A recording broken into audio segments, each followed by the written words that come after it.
206. Papasok na sana sa loob ng bahay si Esme noong nakita niya na dumating si Travis kasama si Ezekiel.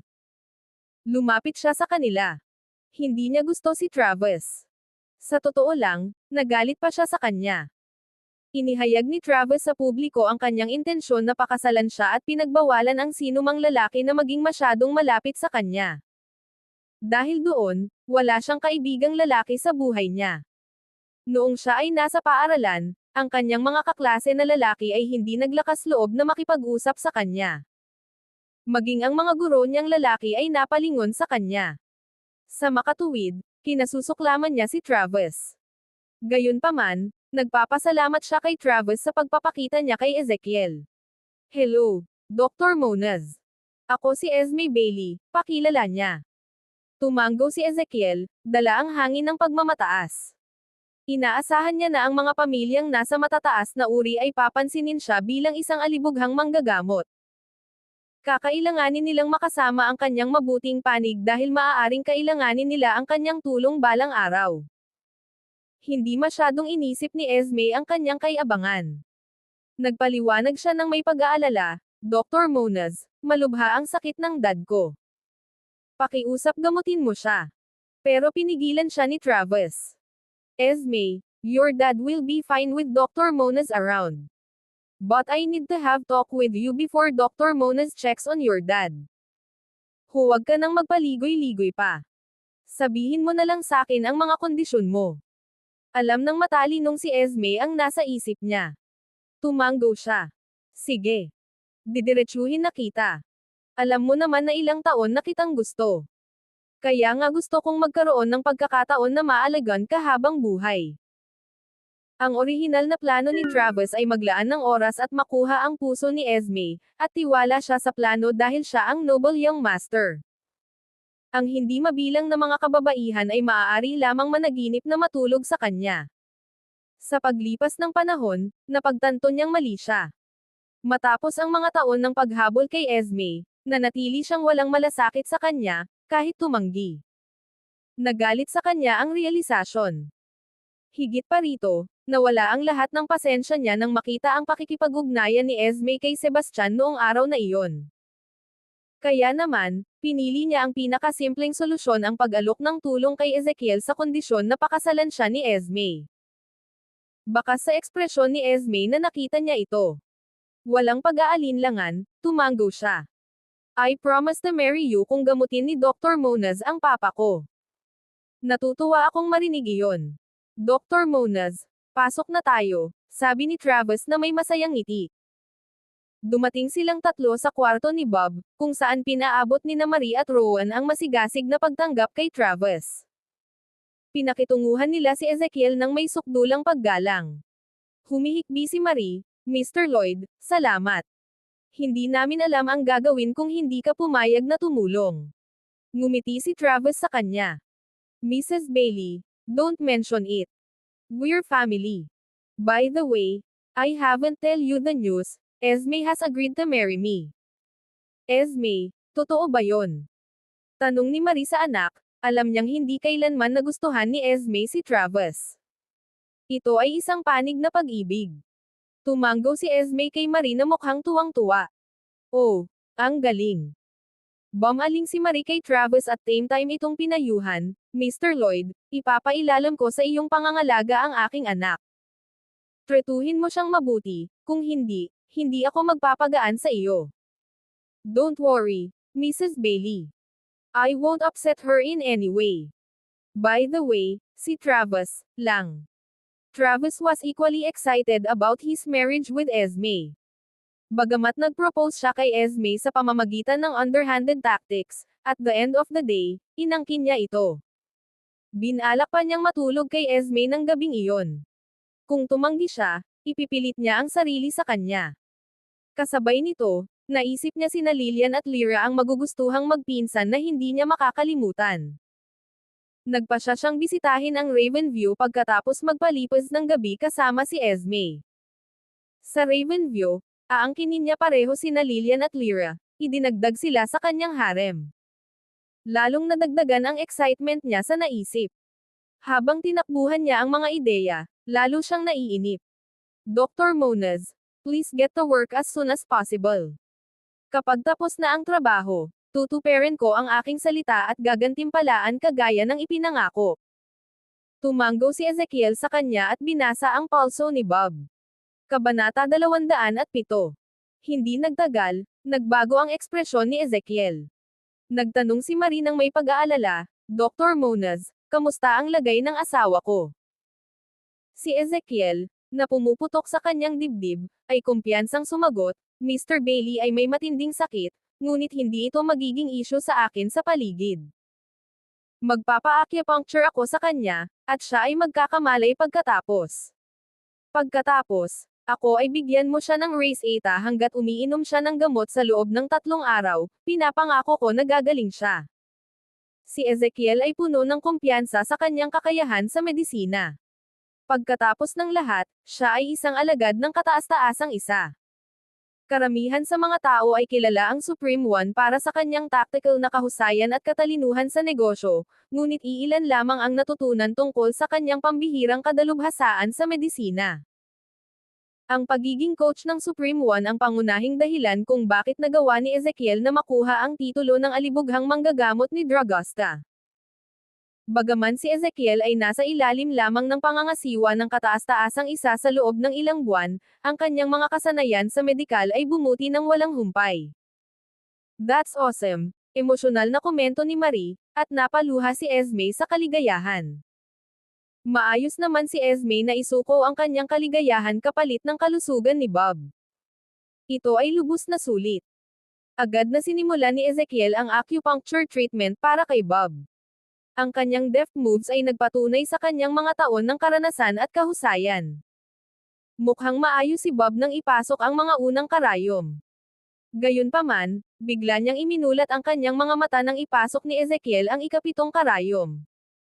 Kasunod nito, umubo siya ng isang subo ng dugo bago nawalan ng malay. Bob, Dad, si Marie, Esme, at Rowan ay natakot sa kanilang talino. Pinalibutan nila si Bob at paulit-ulit na tinawag ang kanyang pangalan, ngunit wala man lang siyang reaksyon.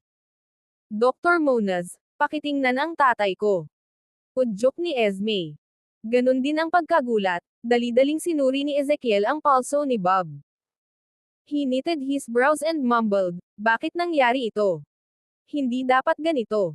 Dr. Moniz, anong nangyari sa asawa ko? Tanong ni Marie na bakas sa mukha niya ang pag-aalala. Umiling si Ezekiel. I'm sorry. I might have underestimated the severity of Mr. Bailey's condition. He seems to be on his deathbed. My condolences. Ano? Halos himatayan si Marie sa narinig niyang sinabi. Halos mawalan ng ulirat si Esme. Nadapa siya at halos mawalan ng balanse. Sa kabilang banda, galit na galit si Travis. Hinawakan niya ang kwelyo ni Ezekiel at sumigaw, akala ko ba ikaw ang alibughang manggagamot? Paano mo mabibigo na iligtas siya? Wala akong pakialam kung ano ang kailangan pagalingin mo lang siya.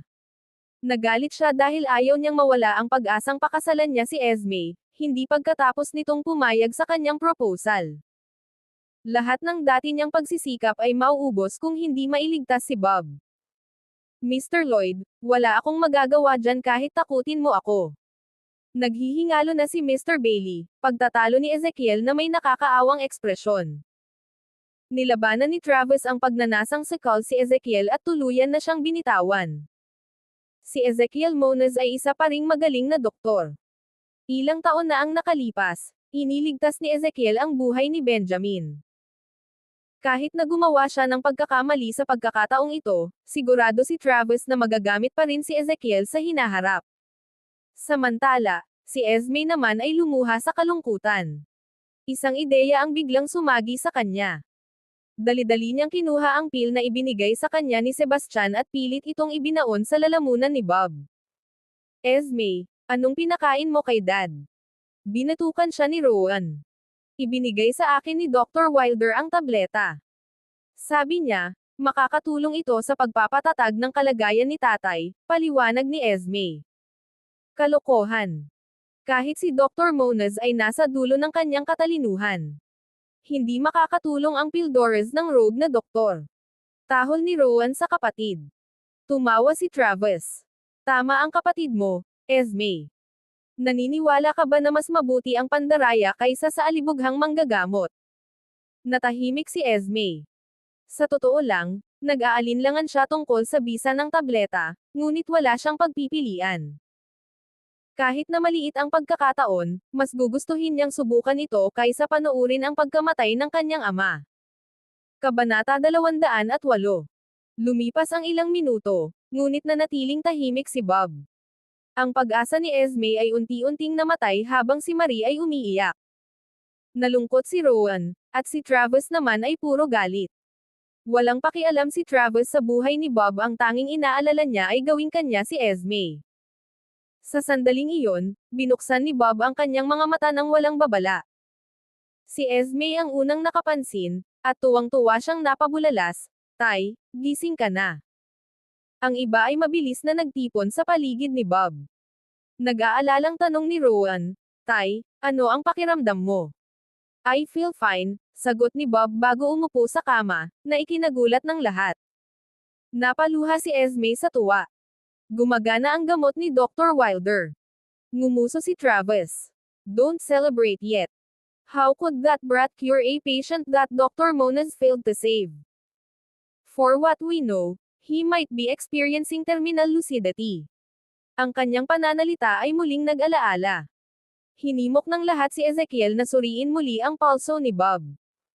Ginawa iyon ni Ezekiel, at nagmukha siyang hindi makapaniwala. Ito ay isang himala. Dr. Moniz, anong nangyayari sa tatay ko? Nag-aalalang tanong ni Esme. Nagtatakang sumagot si Ezekiel, well, Mr. Bailey isn't fully cured. Ngumisi si Travis. See, I told you. You shouldn't fall for the words of a fraud. Mukhang nanlumo ang mga Bailey. Biglang nagkomento si Ezekiel, si Mr. Bailey ay maaaring hindi ganap na gumaling, ngunit ang kanyang kondisyon ay naging matatag. Siya ay mas mahusay kaysa sa dati, at hindi siya magdurusa sa ngayon. Paano ito posible? Mukhang hindi makapaniwala si Travis. Nabalisa si Esme nang marinig ang diagnosis ni Ezekiel. Hindi nagsinungaling si Dr. Wilder. Nakatulong ang tableta niya para mapatatag ang kalagayan ni Dad. Nasaan na si Dr. Wilder? Mabilis na tanong ni Rowan. Mabilis na. Nawala ang ngiti sa mukha ni Esme. Naiwan siya. Ano pang hinihintay mo? Sumunod tayo sa kanya. Dahil doon, tumakbo si Rowan palabas ng tirahan ni Bailey, at sumunod naman si Esme. Sa kabutihang palad, nakita nila siyang naghihintay ng taxi sa tabi ng kalsada. Natunton nila siya nang wala sa oras at tumakbo papunta sa kanya. Dr. Wilder, mangyaring manatili. Hingal na tinawag ni Rowan si Sebastian. Gayunpaman, hindi pinansin ni Sebastian ang magkapatid.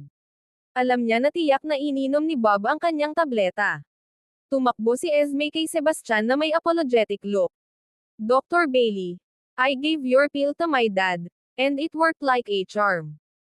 Nag-stabilize na ang kalagayan niya. Sana sumama ka sa amin at gamutin ang sakit niya. Nakikiusap ako sa iyo. Rowan chimed in, Dr. Wilder, I was wrong. I shouldn't have questioned your qualifications. For that, I'll apologize to you. I'll agree to any conditions you set as long as gumaling ka sa sakit ng tatay ko. Binigyan kita ng second chance, pero tinapon mo. Di ba sabi ko sa'yo nung umalis ako? Huwag mong pagsisihan yung desisyon mo. Pagkatapos, naghanda si Sebastian na umalis.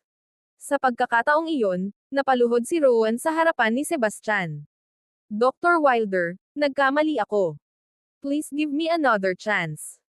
Si Esme ay kinopya ang kanyang kapatid at nakiusap, Dr. Wilder, mangyaring iligtas ang aking ama. Tuparin namin ang anumang mga kondisyon na iyong imungkahi.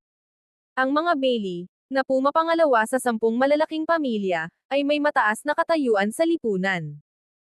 Si Rowan at Esme ay buong kabab ang loob na humihingi ng tulong kay Sebastian dahil sa kanilang pagmamahal sa kanilang ama. Hindi nakaligtas sa paunawa ni Sebastian ang kanilang pagiging anak. Dahil doon, Nagpasya siyang bigyan sila ng isa pang pagkakataon. Bumangon ka na. Bibigyan kita ng isa pang pagkakataon na makitang mabuti kayong mga anak. Salamat, Dr. Wilder. Tuwang-tuwang nagpasalamat ang magkapatid kay Sebastian, na sumunod sa kanila pabalik sa kwarto ni Bob. Hindi pa lumalabas ng kwarto sina Travis at Ezekiel. Napanganga si Ezekiel nang makita niya si Sebastian, at sumigaw siya, "Mento!" Nagmamadaling pinaramdam sa kanya ni Sebastian na tumahimik. Pinigil ni Ezekiel ang kanyang dila ngunit nanatiling differential sa kanyang mentor. Samantala, galit na galit si Travis sa presensya ni Sebastian. Kabanata 209. Rowan, Esme, inuwi niyo talaga siya. Iniisip niyo ba na isa siyang mahusay na manggagamot? Panunuyan ni Travis. Napangisi si Esme. Nasa harap mo na ang katotohanan. Pinatatag ng tableta ni Dr. Wilder ang kalagayan ng tatay ko. Hindi ba't isa siyang alibughang manggagamot? Napangisi si Travis. Si Dr. Moniz ang unang nagsagawa ng acupuncture. Who knows? Baka nagkaepekto ang trabaho ni Dr. Moniz sa papa mo. Hearing that, Ezekiel frantically objected, "Mr. Lloyd, my treatment was absolutely useless. It even worsened Mr. Bailey's condition. I feel so guilty about it." Namumula, pinandilatan ni Travis si Ezekiel bago nakipagtalo. Kahit na ang kanyang tableta ay nagligtas ng araw, hindi ito patunay ng kanyang kadalubhasaan sa medisina. Sino ang nakakaalam kung saan niya pinanggalingan ang kanyang gamot? Tama na. Sigaw ni Esme. Buong tiwala ako kay Dr. Wilder. Itigil mo na ang paggawa ng eksena. Halos sumabog si Travis sa galit. Lihim siyang nanumpa. Esme Bailey, gagawin kong pagsisihan mo ang iyong mga salita kapag napadpad ka sa aking kama. Hindi pinansin si Travis. Sinabi ni Esme kay Sebastian, "Dr. Wilder, pakigamot ang sakit ng tatay ko." Gumalaw si Sebastian sa kama. Si Bob ay nakatulog muli dahil sa kanyang mahinang estado.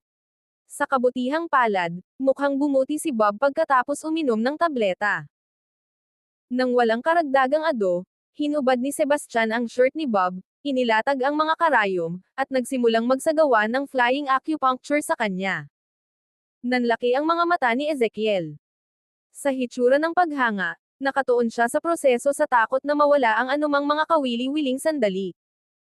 Sa kabila ng pagiging isang alibughang manggagamot sa kanyang sarili, sa kasamaang palad ay hindi niya natutunan ang flying acupuncture. Si Sebastian ay nagpasok ng 9 na karayom kay Bob ng sabay-sabay.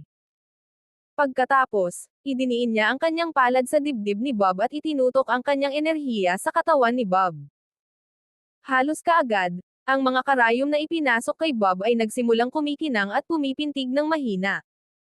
Ang mahiwagang eksena ay nag-iwan sa mga Bailey na mukhang gulat na gulat. Ito ang unang pagkakataon nilang masaksihan ang sinumang gumaganap ng flying acupuncture. Paf! Katangahan lang yan. Hinamak ni Travis ang paggamot ni Sebastian sa kabila ng walang kaalaman sa medikal. Bilang isang grandmaster, naunawaan niya ang prinsipyo sa likod ng kumikinang at pumipintig na mga karayom. Ang mga ito ay gumagalaw dahil sa enerhiya, kaya hindi ito isang himala. Hindi nagtagal, dahan-daang tinapos ni Sebastian ang paggamot at inalis ang lahat ng mga karayom mula kay Bob, na nanatiling mahimbing na natutulog. Nang makita iyon, mabilis na kinutya ni Travis si Sebastian, "Ang galing mo palang magpakitang gilas, eh." Pero wala namang silbi yun. Nakoma pa si Mr. Bailey. Hindi mapakali si Sebastian na ipaliwanag ang mga epekto ng acupuncture. Sa pagkakataong ito ay dahan-daang binuksan ni Bob ang kanyang mga mata. Gising na si Dad. Nagtipon ang lahat sa paligid niya at nagpahayag ng pag-aalala tungkol sa kanyang kalusugan. Umupo ulit si Bob sa kama. "Ganap na maayos ang pakiramdam ko." Sumunod, bumangon siya sa kama, na isang kapana-panabik na pag-unlad para sa mga Bailey. Mula nang magkasakit si Bob 1 taon na ang nakalilipas, siya ay nakarete sa kama. Marami na silang kilalang doktor mula sa iba't ibang ospital, ngunit lumalala lamang ang kondisyon ni Bob sa paglipas ng panahon. Matapos matanggap ang paggamot ni Sebastian, nagkamalay si Bob at nagsimulang maglakad, na isang himala. Mukhang nasasabik si Ezekiel dahil muli niyang nasaksihan ang isang milagrong ginawa ng flying acupuncture. Maaaring hindi pa niya kabisado ang pamamaraan, ngunit masaya siya para sa pasyente. Magkahalong kawalang paniwala at galit ang naranasan ni Travis. Hindi siya mapakali sa physical contact ni na Esme at Sebastian. Naiinggit siya sa pag-iisip na labis ang pasasalamat ni Esme kay Sebastian sa pagpapagaling niya sa sakit ni Bob. Pinalibutan ng mga Bailey si Sebastian upang ipahayag ang kanilang pasasalamat at ganap na pinalamig si Travis, na nagpainit lamang sa kanyang galit. Padabog siyang lumabas ng tirahan ni Bailey nang walang paalam. Pagkaalis niya ay tumawag siya. Tyson, pumunta ka sa Bailey residence kasama ang ilang magagaling na mandirigma. Kailangan kitang pumatay ng tao. Nag-text siya kay Tyson ng isang larawan na palihim niyang kinuha kay Sebastian at umalis sa tirahan ng Bailey. Sa kanyang mga mata, si Sebastian ay isa lamang payaso. Hindi niya sineseryoso si Sebastian, kahit Grandmaster si Sebastian. Sa kabila ng pag-alam na hinding-hindi palalampasan ni Tyson, ang pagpatay kay Sebastian ay hindi sapat para mapatahimik si Travis. Kailangan niyang ilabas ang kanyang pagkadismaya. Kanina lang may update ang mga tauhan niya kina Lillian at Lyra. Pumayag siya sa title ni Lillian, The Belle of Ravenview. Bukod kay Esme, hindi pa siya nakatagpo ng kagandahang tulad ni Lillian. Matapos mag-snoopang, nalaman niyang si Lillian ang asawa ni Sebastian, at ang mag-asawa ay dumaan sa hiwalayan. Hindi nagtagal ay napalitan ng kilig ang kanyang selos. You little asshole. Serves you right for making me upset. Hindi lang gusto kong kunin ang buhay mo, gusto ko ring matulog kasama ang asawa mo. Gulong-gulong ka niyan sa libingan mo. Single ni Travis. Kabanata 210. Ang tuwang-tuwa na si Bailey ay naghanda ng isang piging para pasalamatan siya ni Sebastian. Higit pa rito, naghanda sila ng tseke para sa $1 bilyong bilang gantimpala, na tinanggihan ni Sebastian nang hindi nag-iisip. Hindi sapat ang $1 bilyong para akitin siya. Bukod dito, kusang loob niyang pumunta sa tirahan ng Bailey para sa kapakanan ni Gina.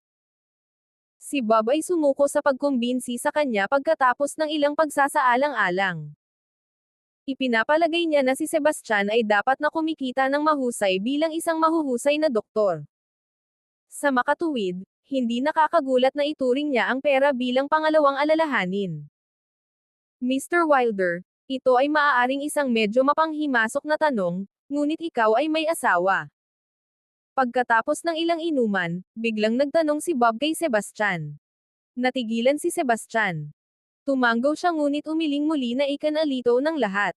Dr. Wilder, tumanggo ka at umiling. Ano ang ibig sabihin nito? At umiling. Ano? I'm married, but I'm in the middle of a divorce, paliwanag ni Sebastian na may patag na ekspresyon. Si Lillian ay, para sa kanya, isang alaala mula sa kanyang nakaraan. Bagamat nag-iwan siya ng malaking epekto sa kanyang buhay, siya ay, sa pagtatapos ng araw, isang passerby. Hindi nagpatuloy si Bob, ngunit likas niyang ninakawan ang kanyang anak na babae. Namula naman si Esme na agad namang nakabasa ng isip. Malalim na ang gabi pagkatapos nilang maghapunan. Bagamat inimbitahan ng mag-asawang Bailey si Sebastian na magpalipas ng gabi, pinilit niyang umalis. Pagkaalis ni Sebastian, gusto ni Esme na magretiro sa kanyang kwarto para magpahinga, ngunit pinigilan siya ni Bob sa sala. Nagtataka, nagtanong siya, Esme, ano ang background ni Dr. Wilder? Hindi ko siya kilala before this. Ni-recommend siya sa akin ng isang kaibigan ko, she explained. So, anong tingin mo sa kanya? Tanong ni Bob. Si Dr. Wilder ay mahusay sa kanyang larangan. Siya ay isang mahusay na tao, sagot ni Esme. May nararamdaman ka ba sa kanya? Pinindot ni Bob. Isang pamumula ang bumalot sa mukha ni Esme. Dad, what are you talking about? Hindi pa nga tayo matagal na magkakilala. Siyempre, wala naman tayong nararamdaman para sa isa't isa. Tsaka ayoko munang mag-isip tungkol sa panliligaw sa ngayon. Bob joked, you're getting older. It's time to find a boyfriend. I personally think Dr. Wilder is a solid choice. You can consider dating him. Dad, stop fussing over my personal life. I'm really not interested in dating for now, giit ni Esme. Sa totoo lang, natatakot si Esme na ay entertain ang ideyang makipag-date sa isang lalaki. Ilalagay niya ang kanyang date sa matinding problema kasama ang naiinggit na si Travis hanggat nananatili itong banta sa kanyang buhay. At saka, hindi niya sineseryoso na makipag-date kay Sebastian dahil minsan lang silang nag-cross ang landas. Bob, kagagaling mo lang. Ibalik na natin sa kwarto para magpahinga. Mabilis na iniba ni Marie ang paksa ng usapan. Nagpapasalamat siya kay Sebastian sa pagligtas sa buhay ng kanyang asawa, ngunit si Travis ay nanatiling ideal na kandidato para sa kanyang manugang dahil si Travis ang tagapagmana ng pamilya Lloyd. Walang ibang lalaki ang makakapantay sa kayamanan at katayuan sa lipunan ni Travis. Pagkaalis ni Sebastian sa tirahan ng Bailey, sumakay siya ng taxi patungo sa istasyon ng tren. Mabilis niyang nadiskubreng may mali habang dinala siya ng taxi sa isang mapanglo na lugar. Malinaw, hindi sila patungo sa istasyon ng tren. Ang sitwasyon ay nagpaalala kay Sebastian kay Travis. Sigurado siyang si Travis ang nasa likod nito. Nagkunwari siyang kamangmangan at sadyang kumuha ng pain dahil na-curious siya kung anong klaseng pakulo ni Travis ang nasa kamay niya sa pagkakataong ito.